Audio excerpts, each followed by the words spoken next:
My daughter told the nurse to wheel me out to the back porch because guests were coming and she did not want me sitting in the living room anymore, and the way she said it was not cruel, loud, or angry, it was soft, polite, almost professional, the kind of tone you use with someone who no longer belongs to you. And as I sat outside wrapped in a thin blanket listening to the laughter of people inside the house that I once built with my own hands, memory began to pull me backward through 56 years of life to the night I first painted these walls, with my young wife laughing beside me, telling me this house would hear our grandchildren someday, and now those same walls carried the voices of strangers celebrating without me, and the cold did not hurt as much as the quiet realization that I had already been removed from their world without being buried. And I remembered how my daughter Lily used to sleep on my chest when she was a baby, how her tiny fingers wrapped around mine as if I was her whole universe, and how every promise I ever made to myself was tied to protecting that child and raising her with love and dignity. And now she walked past me without even looking at my face, and later that night they forgot to bring me dinner and I waited until hunger felt like weakness inside my chest before dragging myself back into the kitchen, where I found empty plates and wine glasses still warm with celebration. And that was the night I understood that the home you build with love can still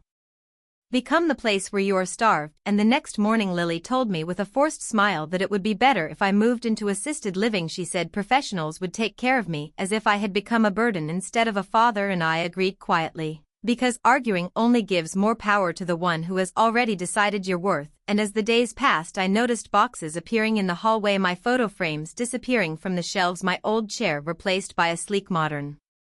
sofa,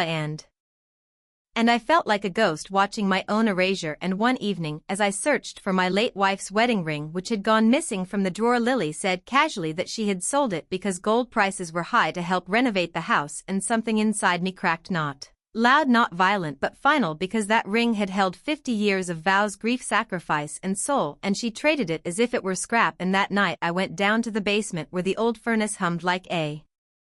tired heartbeat, and behind the water heater stood the wooden wall my wife once told me never to remove, and I pried loose the panel with shaking hands and found the metal case I had hidden decades ago, when I still believed time would protect everything inside it. Documents, deeds, letters, and the only recorded confession of my brother, who had disappeared under mysterious circumstances 40 years earlier. And as I read under the flickering bulb, the truth unfolded slowly and mercilessly like a blade.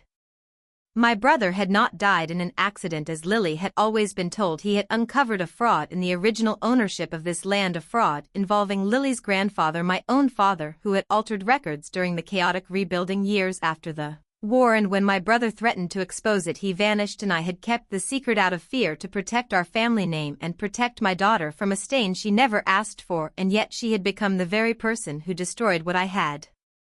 protected. And when I heard Lily and her husband arguing upstairs about refinancing the house to expand their business, I realized the land that held my blood and my brother's truth was about to become collateral for their greed. And that night, for the first time in my life, I chose myself over silence, and I sent copies of the documents to a federal auditor whose name I found on an old letter slipped inside the case. And I waited, and days passed, and Lily grew colder with me. The nurse stopped coming.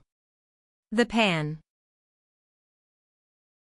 pantry grew empty for my needs, and the locks on the doors were changed, and I slept in my coat because the heat was turned down for the winter. But the cold no longer scared me because something stronger had begun to burn inside me. And then one quiet afternoon, two black vehicles stopped outside the house, and men in formal coats stepped out, and Lily rushed to greet them with confident charm that melted into terror as papers were read out loud detailing fraud, identity concealment, illegal property transfer, and cold case obstruction. And she looked at me as if I had suddenly become a stranger capable of murder. And they escorted her and her husband out of the house, while neighbors gathered behind curtains whispering and judging. And the same porch where I had been hidden like unwanted furniture became the place where she stood, shaking with disbelief and loss. And I did not feel victory, only the deep, heavy mourning of a father who had outlived his child and spirit. And the case reopened. My brother's disappearance became public. Truth came with consequences. Business assets were frozen, the house placed under federal protection, and the court ruling left me as the legal elder occupant until final decision. And Lily vanished from my life without goodbye messages, without rage, without regret. And months later they found remains in a dried riverbed matching my brother's DNA, and the authorities wrote the cause as murder carried by greed and buried by family silence. And on the day of his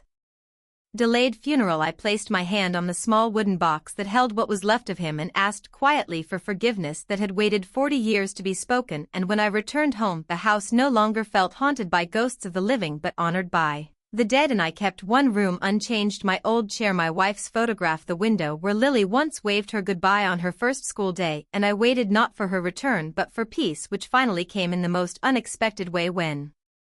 a small letter A arrived months later, written in uneven, desperate handwriting from a distant state where Lily now lived with borrowed names and broken pride, and in that letter she did not ask for forgiveness, she asked for understanding, and said she did not realize when love had turned into possession and when ambition had turned into cruelty. And I read her words again and again until the paper softened in my hands, and I did not reply because some lessons must finish inside the student alone, and now I live quietly with the past no longer buried in walls, no longer locked in metal boxes, but standing in the open air as a reminder that blood does not guarantee loyalty and silence does not always guarantee safety, and the home you build with love can either become your shelter or your grave, depending on who you trust with the keys of your soul. And every evening when the sun falls across the porch where I once waited to be remembered, I sit in my old chair with tea in my hands, and I am no longer invisible because I chose to be seen, even if it cost me the only name I ever called my own.